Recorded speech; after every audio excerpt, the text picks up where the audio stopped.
The security guard looked at me like I'd just crawled out from under a rock.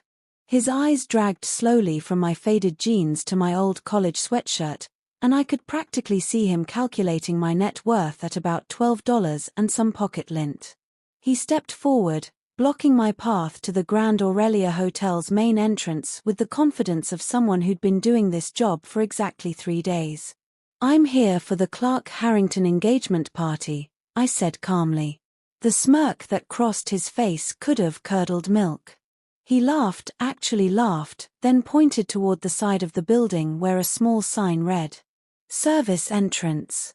Apparently, the help needed to know where they belonged. "My name is Aria Clark.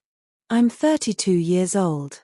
And standing there in my deliberately casual clothes, I probably looked like I'd gotten lost on my way to deliver takeout.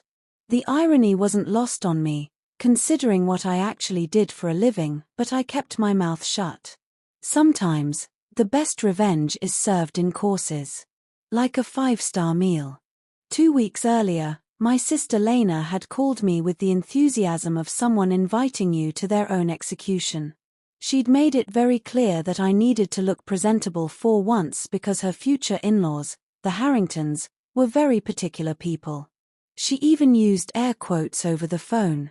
I could hear them.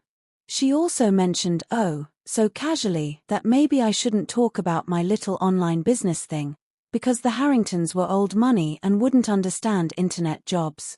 The security guard was still staring at me, his radio crackling with importance. I could have shown him my ID. Could have made one phone call that would have changed everything.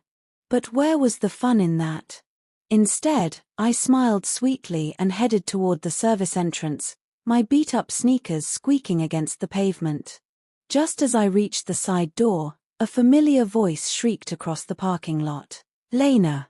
She came clicking toward me in heels that definitely weren't made for walking, wrapped in a dress that probably cost more than most people's monthly rent. Her face twisted into confusion, then horror. She looked at me. Then through me. Then at the security guard. He was explaining, very confidently, that he'd redirected the delivery person to the appropriate entrance. Lena giggled. That nervous laugh she'd had since high school whenever she was embarrassed by association. She waved her manicured hand dismissively and said something about how these people always get confused about where they belong. These people. Her own sister. I bit my tongue hard enough to taste copper and walked through the service entrance with my head held high. The kitchen was chaos. Beautiful, glorious chaos that smelled like garlic and expensive beef Wellington. A sous chef immediately mistook me for a replacement server and shoved an apron into my hands before I could protest. The head chef, a massive man named Pierre, who communicated entirely in French curse words and disappointed sighs, took one look at me and declared I was on shrimp duty. Minutes later, I was elbow-deep in crustaceans, peeling and deveining like my life depended on it. The staff barely noticed me. They were too busy gossiping about the disaster unfolding upstairs. Apparently, Lena had already sent 3 champagne deliveries back for not being champagne-colored enough. The servers were taking bets on how many times she'd change her mind about the napkin arrangement. The count was 6, and the party hadn't even started. I learned more about my sister in that kitchen than I had in 5 years of family dinners. She'd been terrorizing the staff for weeks. Changed the menu 17 times. Insisted the flowers be flown in from Ecuador because local roses looked pedestrian. One server said she'd made the pastry chef cry over the engagement cake. And then there were the Harringtons. Old money, apparently. So old it had practically turned to dust.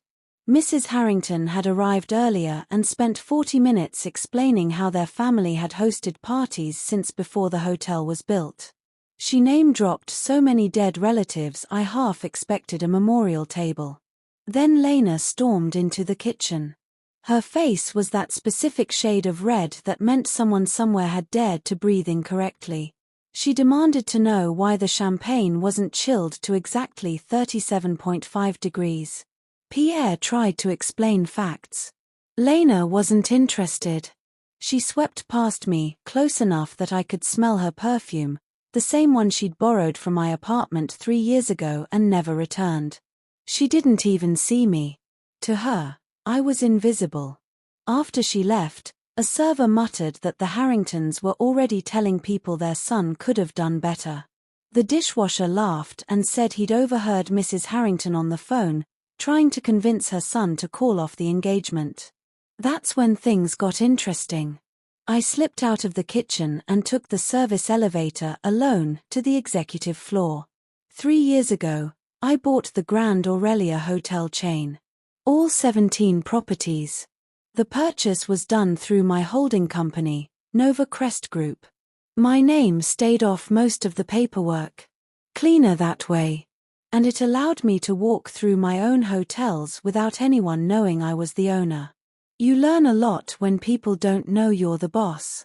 I entered my private office and pulled up the security monitors. There they were. The Harringtons. Mrs. Harrington stood near the bar, Botox stretched tight, holding court with women who all looked like they'd been ordered from the same country club catalogue. And then I saw it. She was pressing cash into a staff member's hand. Pointing. Instructing. I replayed the footage. Clear as day. I called my head of security and told him to observe, but not intervene. Then I put the apron back on. If Mrs. Harrington wanted to play games in my house, she was about to learn something important. Back in the ballroom, I blended in with a tray of champagne. Rich people have a special talent for taking drinks from your tray without ever seeing your face. Mrs. Harrington complained about good help being impossible to find while accepting champagne from my hands. Then she started talking money. Specifically, how Lena's family would be contributing to their son's investment portfolio. It wasn't casual. It was a shakedown. Lena nodded eagerly. She even mentioned her very successful investor sister. I almost dropped my tray. That's when I did a little digging. The Harringtons were broke. Not cash poor. Broke. 3 mortgages. Liquidated investments. Creditors circling. They didn't want to stop the wedding. They wanted a bailout. Everything clicked. When my general manager arrived with a folder, I knew what it was. The Harringtons' check had bounced. I waited. And when the moment was perfect, I stepped forward. Miss Clark, my manager said loudly, we have an issue with the Harrington party payment. The check was returned for insufficient funds. Silence. Absolute silence. Lena started yelling. Accusing me. Calling security. That's when I untied my apron. Folded it.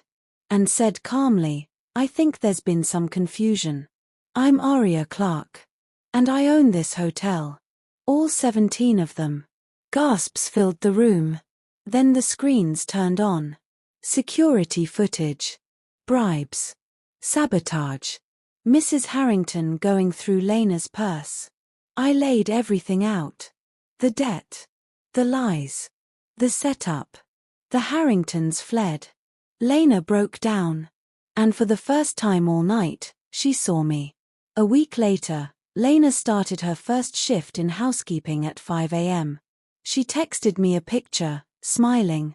Day 1 of learning who I really am, she wrote. She and her fiancé moved into a small apartment. They paid their own rent. They were happier than I'd ever seen them. A year later, they married quietly in the hotel garden. Lena insisted on entering through the service entrance. She said that was where her real journey began.